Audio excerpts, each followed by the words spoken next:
all they probably do is squeal, but chill.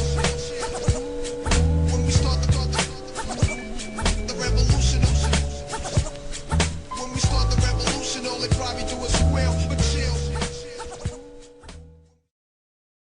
The culture wars.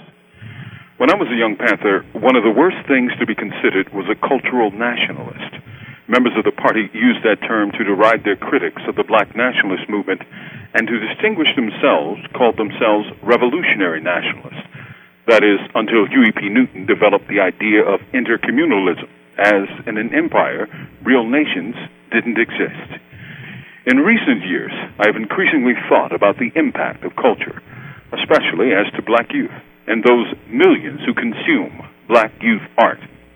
I've heard many young folks refer to hip-hop culture as if it is a separate thing that, like Athena from the head of Zeus, gave birth to itself. I've seen and heard the roots of this music, this branch of a deep-rooted African tree, like the baobab, which gives rope, cloth, shelter, food, and medicines. All youth music upsets elders. The older generation of most white Americans was weaned on rock and roll, which their elders derided as jungle music. My mother used to hear the R&B that flourished in my youth and call it noise. Rap and hip-hop, like its older relatives, gets criticized today by preachers and parents, many of whom are themselves fans of the genre's earliest days. Yet their criticisms, like that of their own parents, fall on deaf ears. Kids, like kids of almost every generation, have a rebel gene within them, part of the human process of growing up. Yet this isn't just art for art's sake. This is art for the sake of corporate profit, to build the profiles of record companies, and to establish the logo of the hottest radio stations. What is lost in this fake gangsterism is young black lives and young black minds. I'm reminded of a young black man I met on death row recently. Fresh out of the superheated projects of North Philly, the brother was rapping about pimping when he got home. He wasn't rapping to anybody in particular, for he was in a cage, alone. I think he was trying to work out some rhymes and then commit them to memory as a hard rap. When I heard him, I asked him why he wanted to be a pimp. He answered that he saw the old movie The MAJ, and he enjoyed what he saw. He thought the movie accurately portrayed life in the black community during the 1970s.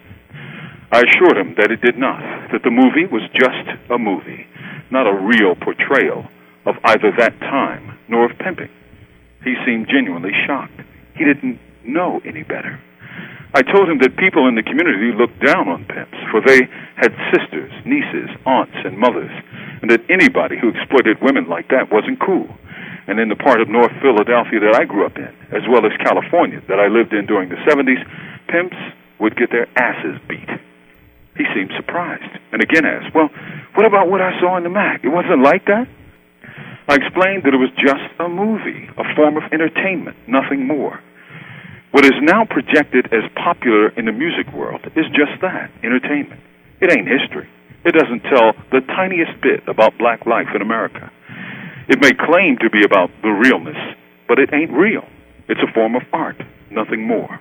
There are hundreds of varieties of spoken word and rap that will never be given a record contract because it won't sell. It doesn't give them the return they want. It's just as real. It is just not heard. From death row, this is Mumia Abu Jamal. These commentaries are produced by Noel Hanrahan for Prison Radio.